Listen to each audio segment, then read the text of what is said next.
Welcome to మా news. నేను ప్రణయ్. ఈరోజు మనతో పాటుగా సైదాబాద్ డివిజన్ అధ్యక్షుడు బీఆర్ఎస్ నాయకులు పగిళ్ళ శ్రీనివాస్ రెడ్డి గారు ప్రస్తుతం మనతో ఉన్నారు. ఆయన రాజకీయ ప్రస్థానం ఎక్కడ ఎలా మొదలైంది, సుదీర్ఘ రాజకీయ అనుభవం ఉన్నటువంటి వ్యక్తి. ఆయనతో ఈరోజు మన ముఖాముఖి. నమస్కారం శ్రీనివాస్ రెడ్డి గారు. సో ఎలా అసలు సైదాబాద్కి ఎలా పరిమితం అయ్యారు, ఎక్కడి నుంచి ప్రారంభమైంది, మీ రాజకీయ ప్రస్థానం ఎప్పుడు మొదలైంది? 1996 1996 అప్పటికి నేను యూనివర్సిటీలో చదువుతున్నాను, ఎల్ఎల్బి చేస్తున్నాను.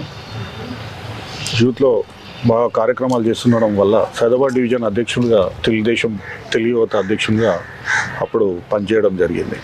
అక్కడి నుంచి స్వతహా విద్యార్థిని అయినందువల్ల విద్యార్థి సమస్యల మీద బాగా స్పందించడం వల్ల తెలుగు విద్యార్థి, అప్పట్లో తెలుగుదేశం పార్టీకి అనుబంధ విభాగం విద్యార్థి విభాగం తెలుగు విద్యార్థి ఉండే, ఆ తెలుగు విద్యార్థికి సిటీ ప్రోగ్రామ్ కమిటీ కన్వీనర్గా పనిచేసినాను. తర్వాత విద్యార్థి విభాగాన్ని రద్దు చేసి యూనివర్సిటీలో జరుగుతున్న గొడవల వల్ల విద్యార్థి విభాగాన్ని రద్దు చేసిన తర్వాత మళ్ళీ 2003లో అదే విద్యార్థి విభాగాన్ని ఏ ఇతర పార్టీలు రద్దు చేయనందువల్ల విద్యార్థి సేవలను కోల్పోతున్నామన్న ఒక ఉద్దేశంతో మళ్ళీ 2003లో తెలుగునాడు స్టూడెంట్ ఫెడరేషన్ అని కొత్త పేరుతోటి తెలుగుదేశం పార్టీ విద్యార్థి విభాగాన్ని ప్రారంభించడం జరిగింది. అప్పుడు కూడా రాష్ట్ర అడగ కమిటీ సభ్యునిగా రంగారెడ్డి జిల్లా, హైదరాబాద్ రంగారెడ్డి జిల్లా ఇన్ఛార్జిగా పనిచేయడం జరిగింది. టీడీపీ అనేది ఒక మహా ప్రస్థానం అని చెప్పుకోవాలి. ఎన్టీఆర్ స్థాపించారు, తర్వాత చంద్రబాబు గారు ఆల్మోస్ట్ 10-15 సంవత్సరాలు ఆయన సీఎంగా ఉన్నారు. అలాంటి పార్టీలో మీరు పనిచేశారు, అపూర్వ రాజకీయం ఉన్నటువంటి వ్యక్తి. సో సైదాబాద్ అనేది ఒక మంచి డివిజన్ అని చెప్పుకోవాలి. చాలా అంటే ఇటు నిరుపేదలు ఉన్నారు, మంచి ఉన్న వాళ్ళు ఉన్నారు, అంటే అన్ని రకాల కలిగినటువంటి అన్ని రంగాలకు సంబంధించినటువంటి వ్యక్తులు ఉన్నటువంటి ప్రాంతం. సో ఇట్లాంటి ప్రాంతంలో ఒక పార్టీకి అధ్యక్షుడిగా పనిచేశారు. ఎట్లా ఉంది ఆ రోజుల్లో టీడీపీలో ఎట్లా అనిపిస్తుంది?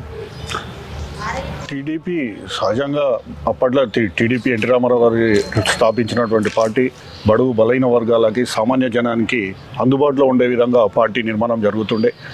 నిర్మాణం కూడా డివిజన్ లెవెల్లో కానీ, జిల్లాల స్థాయిలో కానీ, రాష్ట్ర స్థాయిలో కానీ అటువంటి నిర్మాణము ప్రోగ్రాంలు జరుగుతుండే, బాగా పనిచేస్తుండే. నేను స్వతహాగా సైదాబాద్లో నేను పుట్టిన ప్రాంతం అయినప్పటికీ సైదాబాద్కే పరిమితం కాకుండా చుట్టుపక్కల రంగారెడ్డి జిల్లా, హైదరాబాద్ జిల్లాలో చాలా ప్రోగ్రామ్స్ యువతకు సంబంధించి చాలా ప్రోగ్రామ్ చేసి చాలా ఏరియాలు తిరుగుతుండే అందరితో. ఎందుకంటే నాకు ఇష్టమైన సబ్జెక్టు. యువతకు కూడా ఆ సమయంలో కమ్యూనికేషన్ ఇంత బాగా లేకుండే, సోషల్ మీడియా కానీ, ఫ్రీ ఛానల్స్ కానీ, సమాచార ప్రసార వ్యవస్థ ఇంత బలంగా ఇంత వేగంగా లేకుండే. కాబట్టి జనాలకు అంటే ప్రజలకు ఏదైనా న్యాయం కావాలంటే న్యాయం అనేది పెట్టిన సమాచారం తెలియాలి, ఇది మంచి ఇది చెడు, మన చట్టంలో ఇటువంటి వెసులుబాట్లు ఉన్నాయి ఇవి లేవు అని తెలియని విధంగా చాలామంది యువత ఉంటుండే. కాబట్టి యువజన సంఘాల నిర్మాణానికి చాలా ప్రాధాన్యత ఇస్తుండే. ఎందుకంటే అప్పట్లో యువజన క్రీడా సర్వీసుల శాఖ ఎప్పటి నుంచో ఉన్నది, కానీ అది ప్రజలకు చెరువుగా ఉండకపోతుండే. ఎందుకు పోతుండే అంటే రిజిస్టర్డ్ ఆర్గనైజేషన్స్ చాలా తక్కువ ఉండే అప్పట్లో.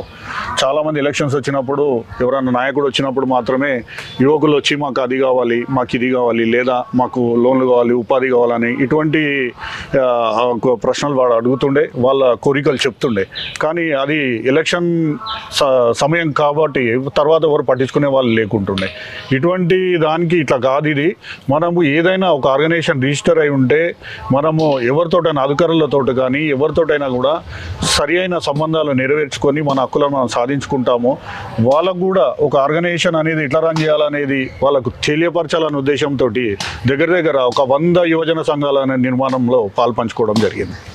సో అంత రాజకీయ ప్రస్థానం అక్కడ నుంచి మొదలైంది, టీడీపీ నుంచి స్టార్ట్ అయ్యారు. సో ఆఫ్టర్ దట్ ఎప్పుడు అసలు బీఆర్ఎస్, అప్పుడు ఉన్నటువంటి టీఆర్ఎస్లో ఎప్పుడు చేరారు, ఏంటి అసలు టీఆర్ఎస్లో రావాలి అనేటువంటి ఆలోచన ఎక్కడ స్టార్ట్ అయింది? 2006లో తెలుగు యువత, నేను విద్యార్థి తర్వాత యువత సమస్యల మీద బాగా కాన్సన్ట్రేట్ చేయడం వల్ల రాష్ట్ర పార్టీ తెలుగుదేశం పార్టీ గుర్తించి తెలుగు యువత స్టేట్ ఆర్గనైజింగ్ సెక్రటరీగా నాకు అవకాశం కల్పించింది. హైదరాబాద్ సిటీ నుంచి నా ఒక్కరికి అవకాశం కల్పించారు ఆర్గనైజింగ్ సెక్రటరీగా. చాలా సంతోషం, ఎందుకంటే ఎవరైనా గుర్తింపును కోరుకుంటారు రాజకీయాలలో.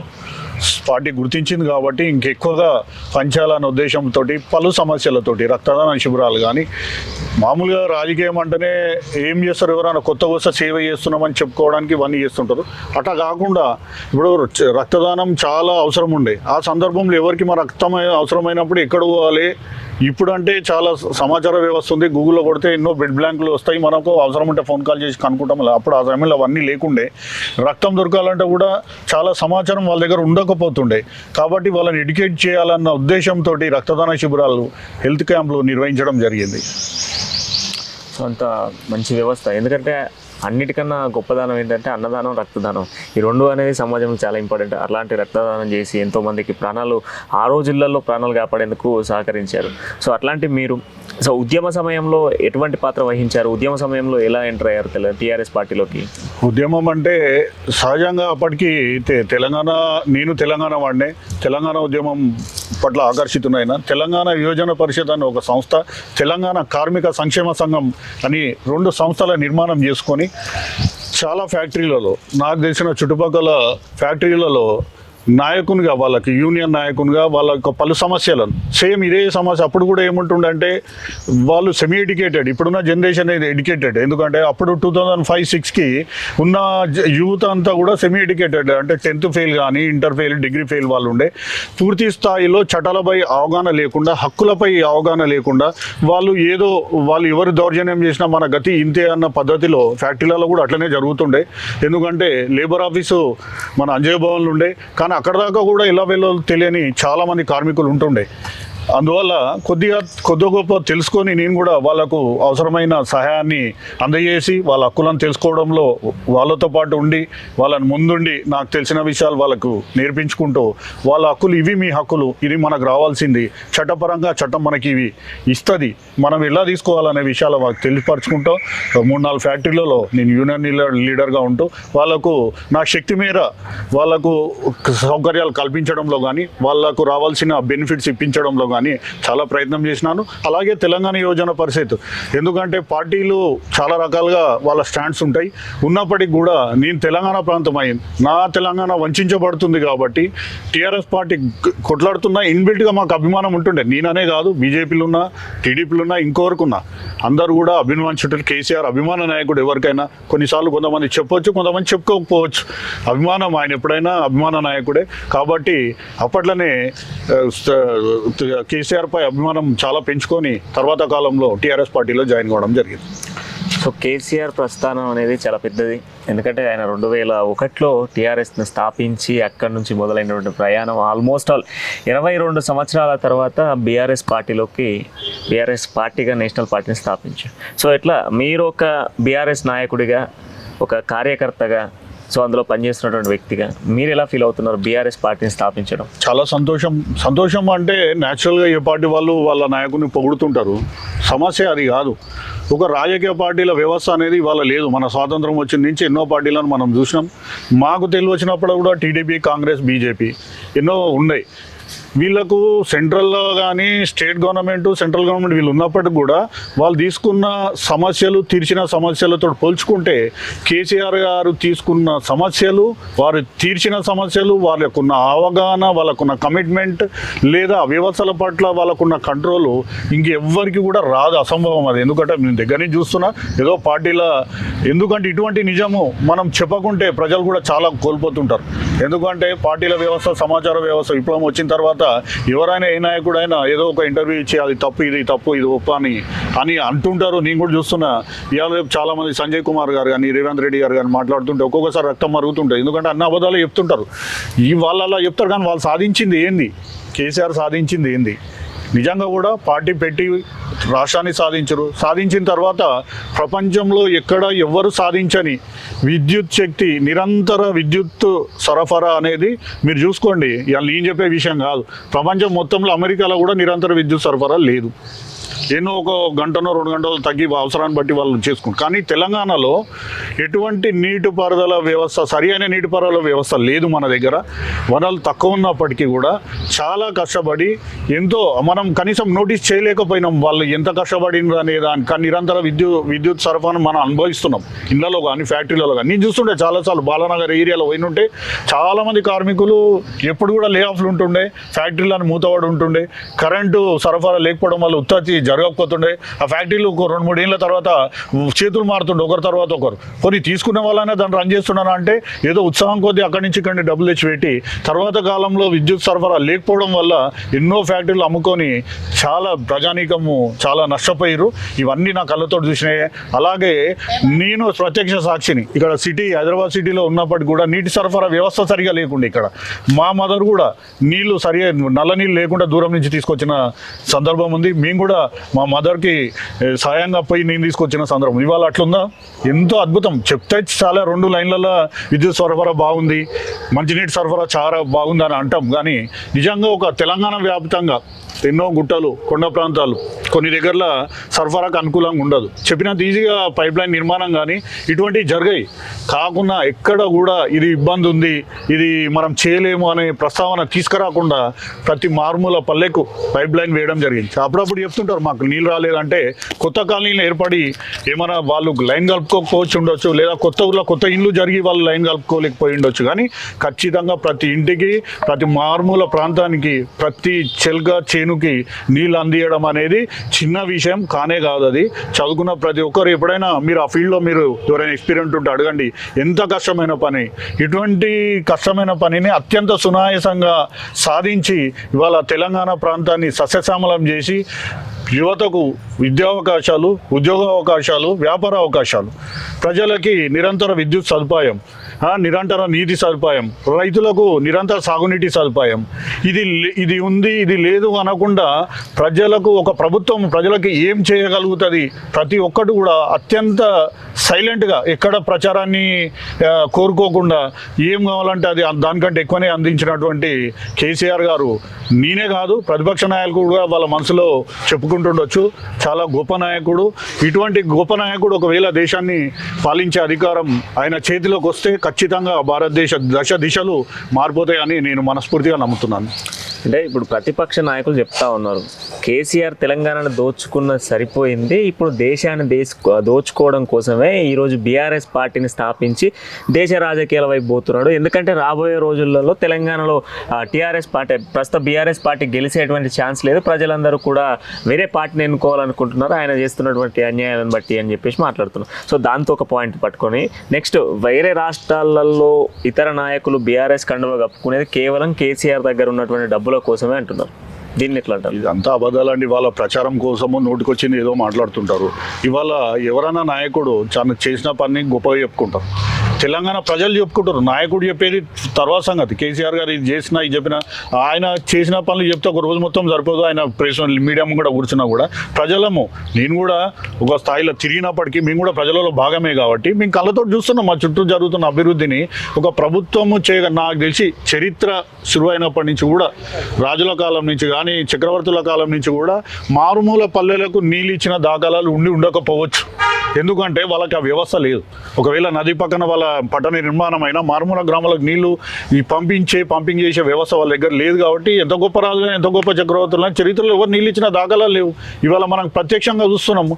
కేసీఆర్ గారు ఎంతో శ్రమ వ్యయప్రయాసాలకు వచ్చి ప్రతి మారుమూల పల్లెలకు పట్టణాలకు అన్నిటికీ కూడా నీటి సరఫరా చేస్తుండు. ఇంతకంటే ఒక నాయకుడు ఒక ప్రభుత్వాన్ని ప్రజలు కోరుకునేది ఏముంటుంది? బీఆర్ఎస్ రాష్ట్ర ఇప్పుడు ఇక్కడ సక్సెస్ అయింది కాబట్టి ప్రజలు కంటిన్యూగా గెలిపిస్తున్నారు. వాళ్ళు ఏదో చెప్తున్నారు, ప్రజలు ఏది ఒక్క ప్రూఫ్ అయినా ఎవరు ఎన్నిసార్లు మాట్లాడారు దోచుకుంటుండు ఒక ప్రూఫ్ ఉంటే మీరు సరైన మన దగ్గర చట్ట ప్రకారం ఎన్నో వ్యవస్థలు ఉన్నాయి. కేంద్ర ప్రభుత్వంలో బీజేపీ అధికారంలోకి ఉంది. మరి వాళ్ళు ఎందుకు చర్యలు తీసుకోలేకపోయినరు? వాళ్ళు ఉన్న ప్రాంతాలలో ఇవాళ బీజేపీ నేను అంట నరేంద్ర మోడీ వచ్చి కాశ్మీర్ 371 ఆర్టికల్ రద్దు చేసినప్పుడు నేను కూడా అదే బాగా చేసిండు అనుకున్నా. కానీ తర్వాత కేసీఆర్ గారి వ్యవస్థ నిర్వహణ చూసిన తర్వాత ఆయన మోదీ కంటే చాలా ఎన్నో రెట్లు గొప్పగా కనిపిస్తున్నాడు. ఇప్పుడు అన్ని అచీవ్మెంట్స్ ఆయన దగ్గర ఉన్నాయి. ఒకవేళ రాష్ట్రంలోనే ఇన్ని చేసిన వ్యక్తి ఒకవేళ దేశాన్ని పాలిస్తే ఎంత అద్భుతంగా ప్రగతి ఉంటుంది, మనం ఊహించలేని విధంగా ఉంటుంది.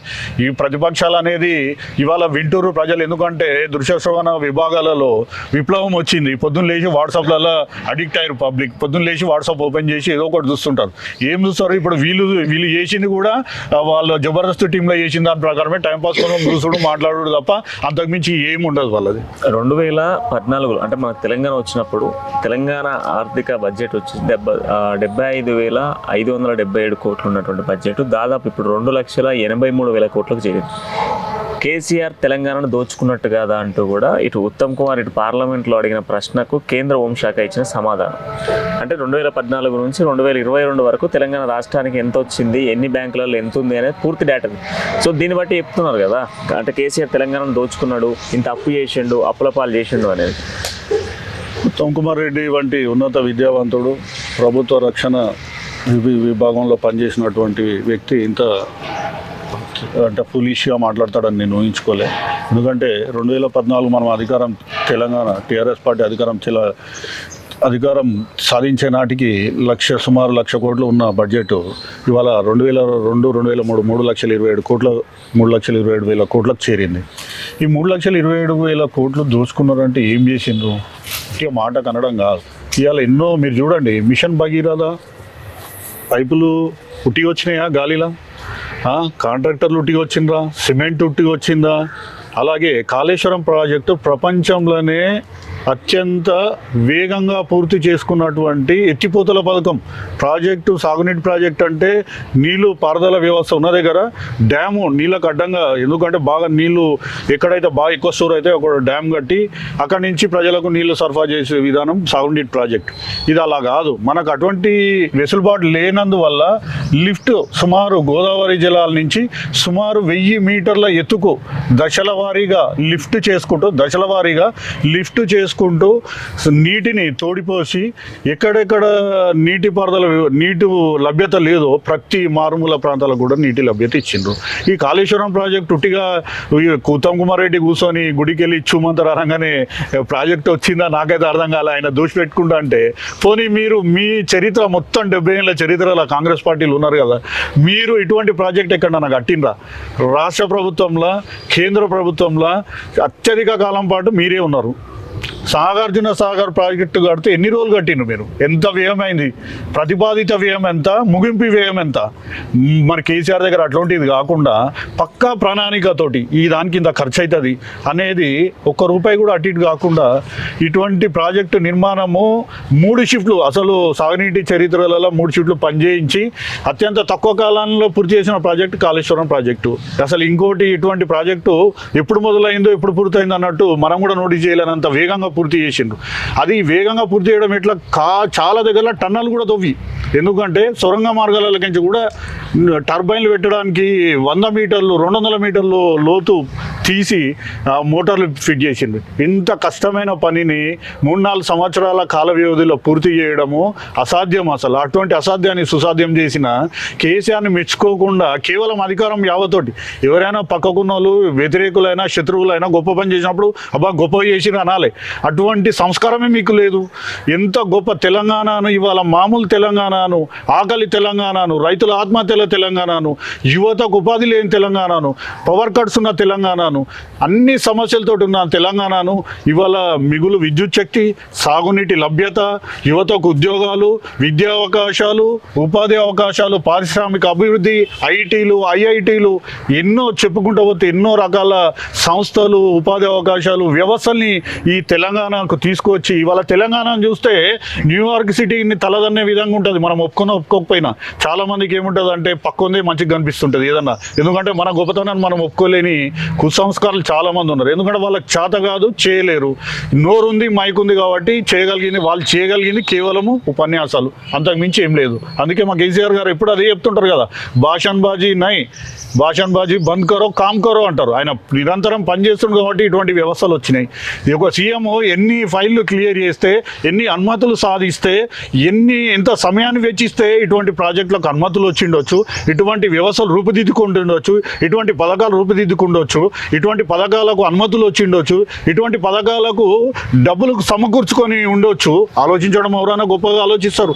ನಮ್ಮ పక్కకున్న ఒకని కూడా పెద్ద రాజమహల్ కట్టుకోవాలని ఉంటుంది. మరి రాజమహల్ ఉట్టిగానే రాదు కదా, దానికి తగిన వ్యవస్థ ఉండాలి, డబ్బులు ఉండాలి. ఇటువంటి ప్రజా అవసరాలకి వ్యవస్థల్ని క్రియేట్ చేయడంలో ఎంతో కష్టపడి ఉంటాడు. అటువంటి దాన్ని నోటీస్ చేయకుండా వాళ్ళని వాళ్ళు మరుగుజ్జులుగా మారిపోతున్నారు. ఎందుకంటే ఇంతకుముందు అంటే ఉత్తమ్ కుమార్ రెడ్డి అంటారే నాయకుడు బై మంచి ఎక్స్ పైలట్ అనుకుంటుండే. ఇప్పుడు చూస్తుంటే అరే ఏమో పిల్లలకున్న నాలెడ్జ్ కూడా లేదు ఆయనతో అసలు ఆయన గురించి మాట్లాడడం కూడా వేస్ట్ అనిపిస్తున్నది. నిన్న పినపాకలో రేవంత్ రెడ్డి పాదయాత్ర నడుస్తున్న నేపథ్యంలో రేవంత్ రెడ్డి ఒక మాట, ప్రగతి భవన్ అనేది ప్రజా సమస్యలు నెరవేర్చడానికి, ప్రజల యొక్క సమస్యలు నెరవేర్చడానికి ఉండాల్సిన ప్రగతి భవన్ ప్రజా సమస్యలకు కాదు, రాజకీయ వ్యవస్థలకు రాజకీయం చేసేందుకే ఉంది. ఇక నూతన సచివాలయం ఎందుకు, అది కేవలం ఇప్పుడు ప్రగతి భవన్ గేట్ దాటకుండా ఉన్నటువంటి సిచ్యువేషన్, రేపు సచివాలయంలో కూడా వస్తుందని బండి సంజయ్ ఇద్దరు కూడా మాట్లాడుతున్నాం మాట. రేవంత్ రెడ్డి గురించి అయితే ఎందుకంటే ఆయన స్థాయి కనీసము చర్చలకు వచ్చే స్థాయి కూడా లేదనిపిస్తుంటుంది. ఎందుకంటే సచివాలయం మొన్నటి వరకు వాళ్ళు మాట్లాడింది ఏంది, సచివాలయం లేదు, ముఖ్యమంత్రి సచివాలయానికి రాడు.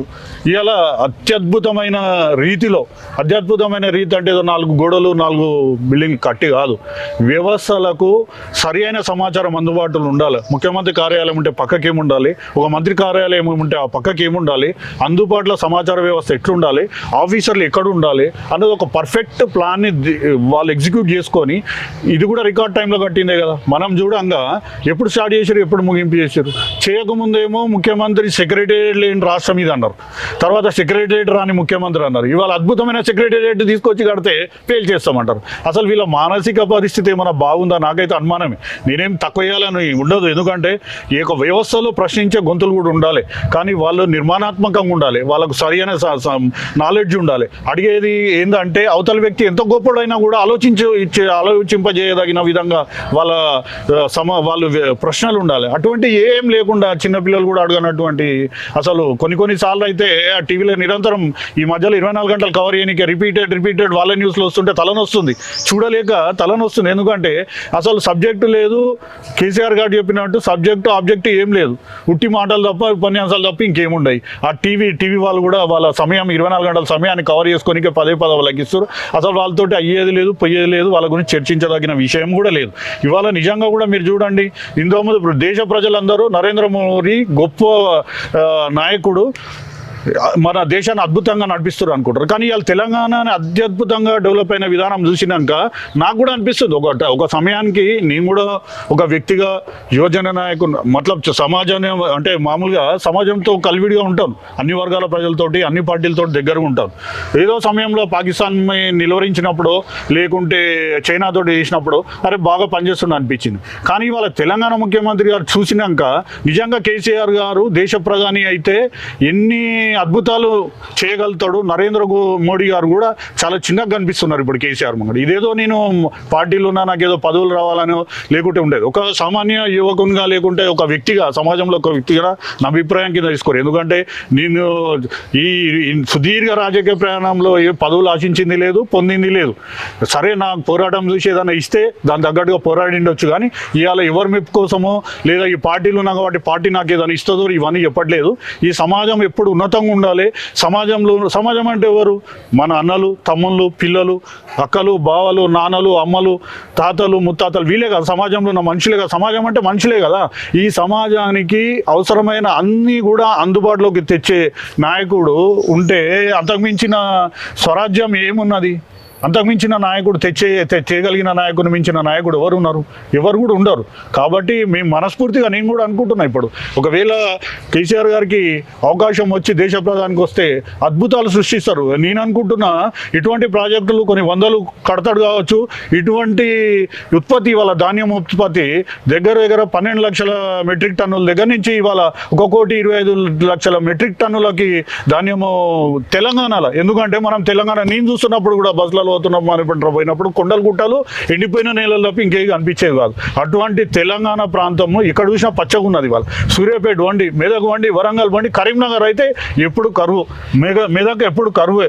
ఎన్ని నేలలు ఉన్నా నీటి వసతి లేకుండా ఉద్యమాల వైపు, తిరుగుబాటు వైపు ఆకర్షితులైన యువత ప్రజలు ఇవాళ ఎవరి పని వాళ్ళు చేసుకుంటూ ఉత్పత్తిని వాళ్ళు రాష్ట్ర ప్రగతికి, దేశ ప్రగతికి వాళ్ళ శక్తి వంచన లేకుండా వాళ్ళు ఉత్పత్తి చేసి దేశ సంపదను పెంచుతున్నారు. ఉన్నారు. అంటే ఇటు సమాజాన్ని ఎటో వెళ్తున్న సమాజాన్ని మార్చి వారికి సరి అయిన గతిని కల్పించి దేశాభివృద్ధి అంతే రాష్ట్రాభివృద్ధి అంతే ఇది, దేశాభివృద్ధి అంటే ఇది అని ఈ మనకు చూపెట్టిన నాయకుడు కేసీఆర్ గారు. వారు నిజంగా దేశానికి సారథ్యం వహిస్తే చూడాలని ఉన్నది. ఇది నా వ్యక్తిగత కోరిక, అందరి కోరిక కూడా ఇదే అయి ఉండవచ్చు. సో దేశ రాజకీయాలు కానీ రాష్ట్ర రాజకీయాలు కానీ ఒక సుదీర్ఘమైనటువంటి చర్చ అది కొనసాగుతూనే ఉంటుంది. సో ఒకసారి ఇక మీ ఏరియాకి వద్దాం, సైదాబాద్. మీ రాజకీయ ప్రస్థానం మొదలైనటువంటి ప్రాంతము. సో మీ రాజకీయం అంతా కూడా ఇక్కడ నుంచి స్టార్ట్ అయింది. సో అట్లాంటి సైదాబాద్ ఇప్పుడు ఉన్నటువంటి సిచ్యువేషన్లో ఎట్లా ఉంది, స్థానిక పరిస్థితులు ఏ విధంగా ఉన్నాయి? మామూలుగా సైదాబాదు అని ఎప్పుడు కూడా పరిమితం కాకుండే సమస్యలు ఎక్కడున్నా కానీ, ఇప్పుడు ఇంతకుముందు సర్నార్కి వెళ్తుండే, అప్పుడు నేను 2005, 6, 7, 8 బాగా అవుతున్నప్పుడు వరదలు బాగా వచ్చేటివి. అప్పుడు కూడా పోరాటం చేసాము. ఎందుకంటే సర్నార్ చెట్లకి నీళ్ళు ఇవ్వగానే కింద కోదండరాం నగర్, గడ్డనారం ప్రాంతం బాగా మునిగిపోయే పరిస్థితి వస్తుంది. సమస్యలు ఎక్కడున్నా కొట్లాడతాము. కాకుండా నా ఇల్లు ఉన్నది ఇక్కడనే కాబట్టి సైదాబాద్ కూడా సరే, ఇది గడపైన ఉన్న ప్రాంతం కాబట్టి ముంపు సమస్యలు అయితే తక్కువనే. కాకుంటే అప్పటికి ఇప్పటికీ నీటిపారుదల వ్యవస్థ కానీ, తెలంగాణ ప్రభుత్వం వచ్చినాక విద్యుత్ శక్తి సరఫరా కానీ, ప్రజలు ఇక్కడ ఒక డివిజన్ ప్రజలు ఏం కోరుకుంటారు, ఎక్కడైనా ఎక్కువ గ్రామ ప్రజలు కానీ డివిజన్ ప్రజలు ఎవరైనా ఏం కోరుకుంటారు? ప్రజలు కోరుకునేది నీళ్లు, విద్యుత్ శక్తి, ప్రభుత్వం నుంచి కోరుకునేది. వాళ్ళు ఉపాధి అవకాశాలు అనేది ప్రభుత్వం దగ్గర వీళ్ళు వెళ్ళి తీసుకుంటారు కావచ్చు. కానీ ఇటువంటిది ఈ సైదాబాద్ ప్రాంతం అయితే ఇప్పుడు ఎటువంటి విద్యుత్ శక్తి అంతరాయం లేకుండా, నీటి సరఫరా అంతరాయం లేకుండా ప్రభుత్వం కల్పించిన వ్యవస్థలన్నీ ఇక్కడ అందుబాటులోనే ఉన్నాయి. కాకుంటే ఎప్పుడు కూడా ఒక మనిషి పుట్టుకతోటి తృప్తి పడడం అభివృద్ధికి ఆటంకం. ఎందుకంటే వ్యవస్థలు మనం ప్రపంచ దేశాలన్నిటితోటి పోలిక పెట్టుకోవాలి. పక్కకున్న ప్రాంతంతో ఈ ప్రాంతంతో అన్నీ ఉన్నాయని మనం అనుకోవద్దు. ఇక్కడ కూడా చాలా అవసరం. ఎందుకంటే అభివృద్ధి అనేది నిరంతర ప్రక్రియ. ఇక్కడ ఎమ్మెల్యే గారు ఉన్నారు, ఎంఐఎం ఎమ్మెల్యే గారు బలాల గారు, వారితో కూడా మంచి సన్నిహిత సంబంధాలు ఉన్నాయి. పోయినసారి బీజేపీ వాళ్ళు చేసిన అబద్ధాల ప్రచారం వల్ల ఇక్కడ సైదాబాద్లో టీఆర్ఎస్ కార్పొరేటర్ గారు ఓడిపోవడం జరిగింది. అభివృద్ధి వాళ్ళు బాగానే చేసినప్పటికీ, అద్భుతంగానే పనిచేసినప్పటికీ కూడా వాళ్ళ వరద వచ్చిన తీసుకొని ఆ పాయింట్స్, కొన్ని నెగటివ్ పాయింట్స్ తీసుకొని ప్రజలలో బాగా ప్రచారం చేయడం వల్ల, అంటే బండి మునిగిపోతే బండి ఇస్తా, ఎవరికైనా 10,000 వస్తే వచ్చిన వాళ్ళని ఇచ్చిపెట్టి రాని వాళ్ళని పోగు చేసి లొలి చేయడము, ఇటువంటివి చాలా. ఎందుకంటే ఏదైనా స్కీమ్ తీసుకుంటే 1 రోజు 2 రోజుల స్కీమ్ ఉండదు ప్రభుత్వం దాంట్లో. ఎందుకంటే సైదాబాద్ డివిజన్లో దగ్గర 56,000 మంది ఓటర్లు ఉన్నారు. వీరికి ఏదైనా ప్రభుత్వ పథకాలు రావాలంటే, ఒక పైప్ లైన్ రావాలంటే ఒక కాలనీకి సంబంధించిన ఎక్కడ లేవో అక్కడ ఇస్తారు. విద్యుత్ శక్తి ఎక్కడైనా లైన్ లేదనుకుంటే ఎక్కడన్నా అక్కడ ఇస్తారు.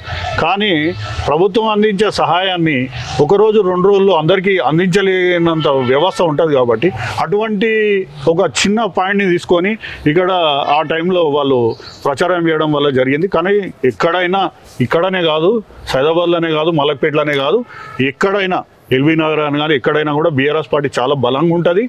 మీడియాలో వచ్చే చిన్న చిన్న వార్తలు, రోజువారీ కార్యక్రమాల్లో ఎన్నో ఒక చిన్న లోటుపాటు ఉంటే దాన్ని ఎత్తి ఇది బాగాలేదు అనడం ఎవరికైనా చేయవచ్చు. కానీ అటువంటి అత్యంత అభివృద్ధిని ఇలా పక్కకున్న ఎల్బీ నగర్ని కూడా నేను చూస్తూనే ఉంటాను. ఎప్పుడు పోతుంటే ఒక అర్ధగంట సేపు ఇక్కడి నుంచి అక్కడ పోవడానికి అర్ధగంట టైం పట్టేది. ఇవాళ ఎన్ని ఫ్లైఓవర్లు వచ్చినాయి, అక్కడ ఎన్ని అండర్ పాస్లు వచ్చినాయి. ఒక మనం ఇట్లా పోతే అసలు ఆగే సిగ్నల్ అనే వ్యవస్థనే లేకుండా పోయింది. ఇంత డబ్బు నేను ముట్టి విరిగినప్పటి నుంచి ఇంత తొందరగా అభివృద్ధి ఎక్కడ చూడలేదు అసలు.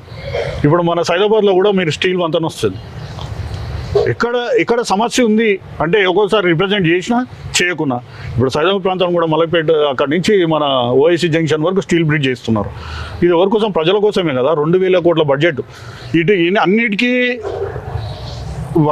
బడ్జెట్ సమకూర్చి అన్నిటికీ సరిగా ఏ అవసరం ఉంటే అవసరం ప్రభుత్వం తీర్చి అత్యున్నతంగా తీర్చిదిద్దే ప్రయత్నంలో ఉంది.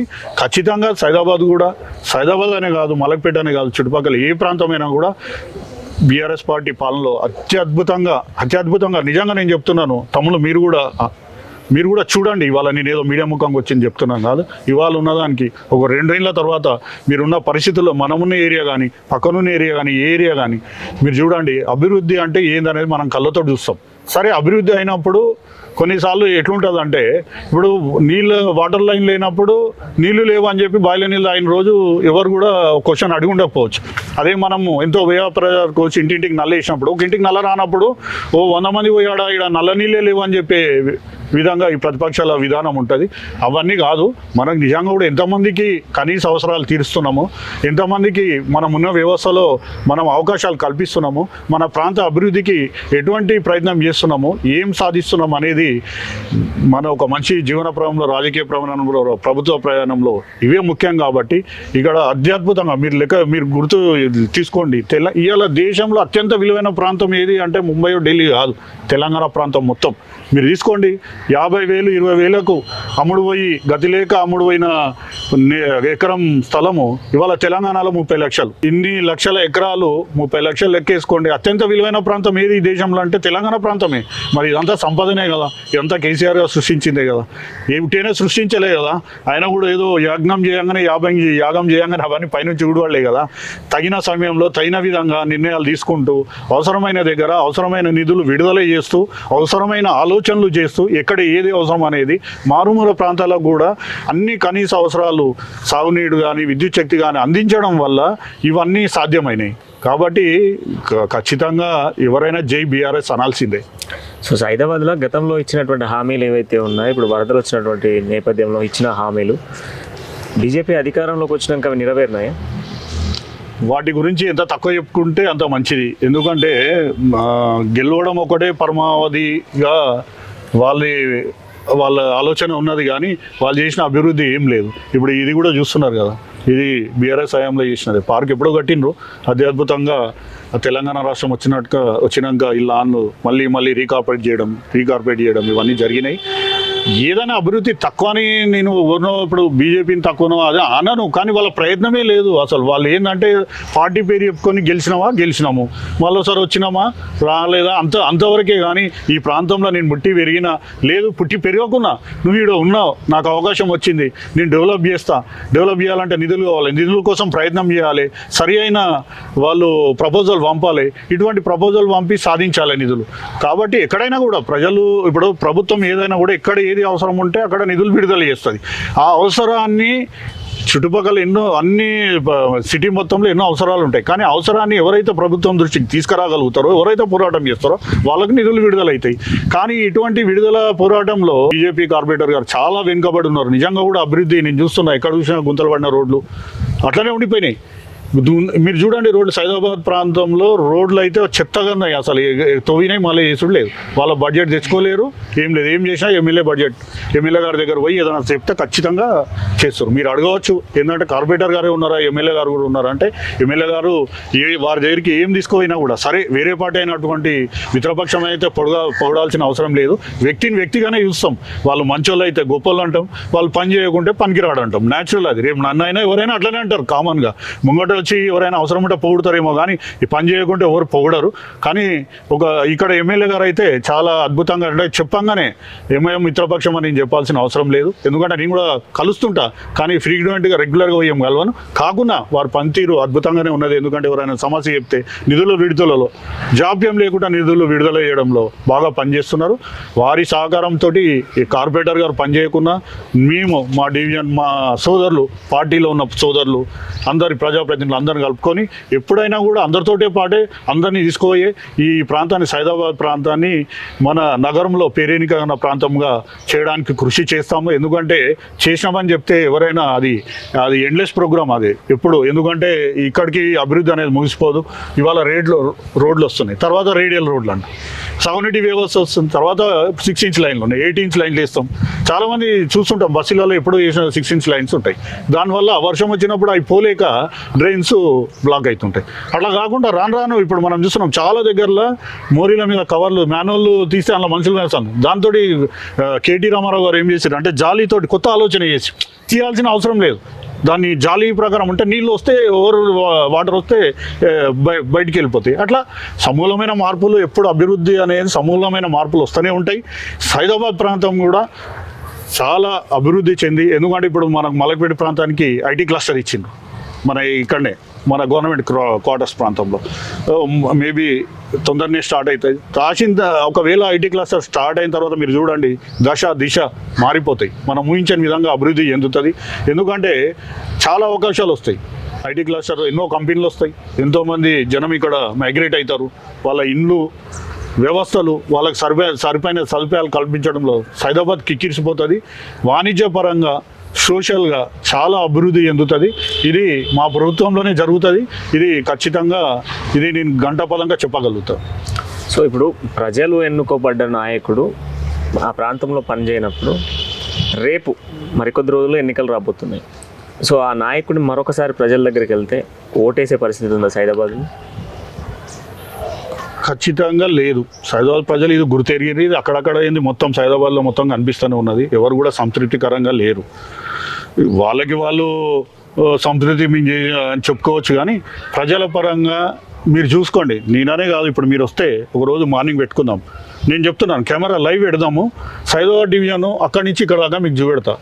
ఏం జరిగినాయి, ఏం జరగలేదు. ఒక కార్పొరేటర్ చేయాల్సిన పనులేంది? రోడ్లు మంచిగా వేపియాలా, విద్యుత్ దీపాలు సరైన దగ్గరలో వేయాలా, శానిటేషన్ పారిశుద్ధ్యం సరిగా జరుగుతుందా లేదా చూసుకోవాలా, పార్కుల నిర్వహణ ఎట్లుంది చూసుకోవాలా, ప్రజల అవసరాలు ఏ విధంగా ఉన్నాయి, ఇది కాకుండా ఉద్యోగ అవకాశాలు ఏమున్నాయి, మనం ఏమైనా చేయగలుగుతామా అనే నిరంతర ఆలోచనతోటి ఉండాలా. అట్లా కాకుండా సరే గెలిచినాము, మనము ఏదైనా బడ్జెట్ ఎమ్మెల్యే బడ్జెట్తో పాటు శాంక్షన్ అయితే పోయి కొబ్బరికాయ కొట్టినాము వచ్చినాము అన్నట్లు ఉంటే ఇది అభివృద్ధి ఎప్పటి జరగదు. ఇది దాని గురించి నేను వాళ్ళ మీద కామెంట్ చేయను, ఎందుకంటే వాళ్ళు మళ్ళీ గెలిచే పరిస్థితి అయితే లేదు నా ఉద్దేశం ప్రకారము. మీరు చూపెట్టండి, నేను ఇంకొక రోజు మీరు టైం తీసుకోండి. గుడ్ మార్నింగ్ సైదాబాద్ ప్రోగ్రామ్ పెట్టుకుందాము. గుడ్ మార్నింగ్ సైదాబాద్ ప్రోగ్రామ్ పెట్టుకుందాము. బీఆర్ఎస్ పార్టీ డివిజన్ కమిటీ తరఫున లేదా మలక్పేట్ కమిటీ తరఫున లేదా ఏ కమిటీ లేకున్నా తరఫున నేను చెప్తున్నా, మీరు గుడ్ మార్నింగ్ రండి, లైవ్ పెట్టిస్తాను. సైదాబాద్ డివిజన్ 2019 వరకు ఎట్లున్నది, మా కార్పొరేటర్ గారు ఉన్నప్పుడు ఎట్లున్నది, ఇప్పుడు ఎట్లున్నది ప్రత్యక్షంగా మీకు చూపెడతా, గణాంకాలతో సహా వివరిస్తా. ఇదేదో ఆరోపణలు చేయడానికి చెప్తలేను.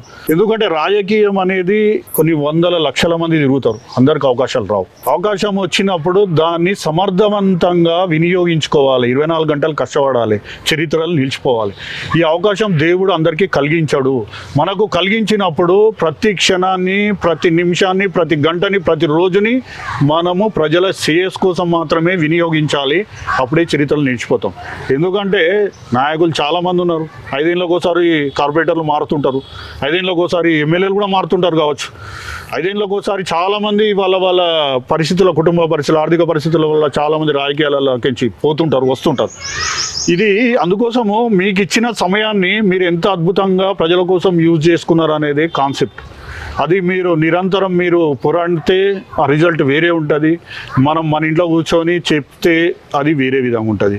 అది ఇంకో రోజు ప్రోగ్రాం పెట్టుకుందాం. ఖచ్చితంగా సైదాబాద్ నా కళ్ళకు వచ్చిన ఏ సమస్యనైనా మీకు లైవ్ పెట్టి చూపిస్తా.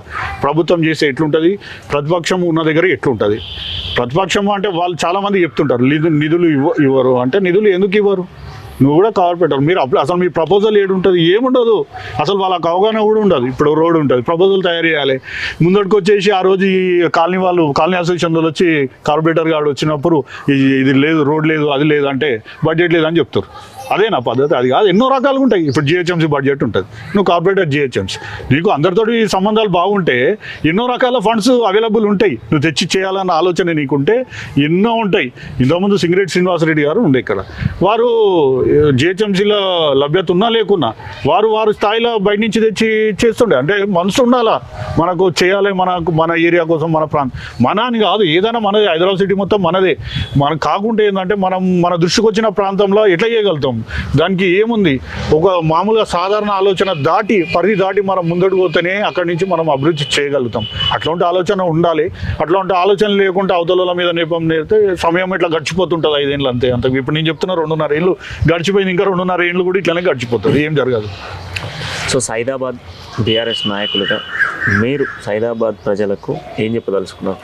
సైదాబాద్ ప్రజలకు వాళ్ళకి తెలుసు, కొత్తగా నేను చెప్పేది. ఎందుకంటే నేను కూడా ఇక్కడనే నాకు 48 ఇయర్స్ ఇవాళకి. నా రాజకీయ జీవితము 19 ఏళ్ళకు స్టార్ట్ అయింది. ఇక్కడి నుంచి చుట్టుపక్కల ఒక 10 కిలోమీటర్ రేడియస్లో రంగారెడ్డి జిల్లా కూడా ఆనుకునే ఉంది. అక్కడ బాగా ఎక్కడెక్కడ తిరిగినా వాళ్ళు గుర్తిస్తున్నారు. సమస్య గురించి చెప్తాం కాబట్టి ప్రజలు ఎప్పుడైనా ఎవరిని గుర్తుపెట్టుకుంటారు అంటే ఎవరైతే వాళ్ళ మాట ఆచరిస్తారో, వింటారో కాదు, ఎవరు ఆచరిస్తారో వాళ్ళనే గుర్తుపెట్టుకుంటారు. ఇప్పుడు ప్రజలందరికీ సైదాబాద్ ప్రజలందరికీ చెప్పేది ఒకటే, మీరు ఇవాళ ఇంకేదైనా సమస్యలు, సైదాబాద్ ప్రాంతము 2019 వరకు బాగా అభివృద్ధి చెందింది అంటే ఇంకా కొన్ని మిగిలి ఉండవచ్చు. ఎందుకంటే మనిషి జీవన సరళిలో చాలా అవసరాలు ఉంటాయి. బేసిక్గా అవసరమైన రోడ్లు, విద్యుత్ శక్తి ఇటువంటివి తీరినాయి. కొన్ని దగ్గర రాకుండొచ్చు. అవి కాకుండా ప్రత్యక్షంగా ఇంకేదైనా ఉపాధి అవకాశాలు కానీ ఇంకేదైనా కూడా మీ దృష్టికి సమస్యలు వస్తే మా దృష్టికి తెండి. నా యొక్క నంబరు 9030777776 9030677776. ఒక డివిజన్ అధ్యక్షునిగా ఇక్కడ బాధ్యతలు నిర్వహిస్తున్నాను కాబట్టి ఇక్కడనే కాదు ఎక్కడైనా ఎవరు మీ దృష్టికి ఏదైనా సమస్య చెప్పదలుచుకుంటే మా పరిధిలోనికి నా శాయశక్తుల మీ యొక్క సమస్యను నాకున్న పరిధి మేరకు, నాకున్న జ్ఞానం మేరకు, నాకున్న వ్యవస్థల సహకారం మేరకు చేయగలిగినంత ఖచ్చితంగా చేస్తాను. ఇది నిరంతర ప్రయాణం. ఈ ప్రయాణం చచ్చే వరకు మీతోటే అని మీకు మనవి చేసుకుంటున్నాను. Right, thank you Srinivas Reddy గారు. సో మొత్తంగా సైదాబాద్ ప్రజలకు ఎల్లప్పుడూ కూడా తోడుంటాను. ప్రజల అభివృద్ధి ఇటు బీఆర్ఎస్ లక్ష్యము. స్థానిక నేతలు పట్టించుకోకపోయినప్పటికీ బీఆర్ఎస్ పార్టీ ఎల్లప్పుడూ కేసీఆర్ అండదండలతో కేసీఆర్ మార్గంలో ముందుకు తీసుకెళ్తాము. బీఆర్ఎస్ పార్టీని ఎప్పటికప్పుడు కూడా ఏ విధంగా హైదరాబాద్ని కావచ్చు, తెలంగాణ రాష్ట్ర వ్యాప్తంగా ఏ విధంగా అద్భుతాలను సృష్టిస్తున్నాము, అదేవిధంగా సైదాబాద్లో ఉన్నటువంటి ప్రతి ప్రాంతంలో సైదాబాద్లో ఉన్నటువంటి ప్రతి ఏరియాని కూడా అభివృద్ధి చేస్తాము. మీ దగ్గర ఉన్నటువంటి ఎటువంటి సమస్యనైనా మా దగ్గరికి పంపించండి. ఆ సమస్యను శాయశక్తులు చేస్తాము. ఎన్నికలు వచ్చే ప్రతి 5 ఏళ్లలో నాయకులు మారుతారు కావచ్చు, కానీ ప్రజా సమస్యలు అప్పటికున్నటువంటి సిచ్యువేషన్స్ తగ్గట్టుగా మారుతూ ఉంటాయి. ఆ సమస్యలు ఏవైనప్పటికీ కూడా మీ ముందుకు మేముంటాం, బీఆర్ఎస్తో ఎల్లప్పుడూ మీ తోడుంటామంటూ కూడా శ్రీనివాస్ రెడ్డి చెప్తున్నారు. సో మరో ముఖాముఖితో మళ్ళీ కలుద్దాం. అంటిల్ దెన్ చూస్తూనే ఉండండి అమ్మా న్యూస్, నిజం కోసం, జనం కోసం.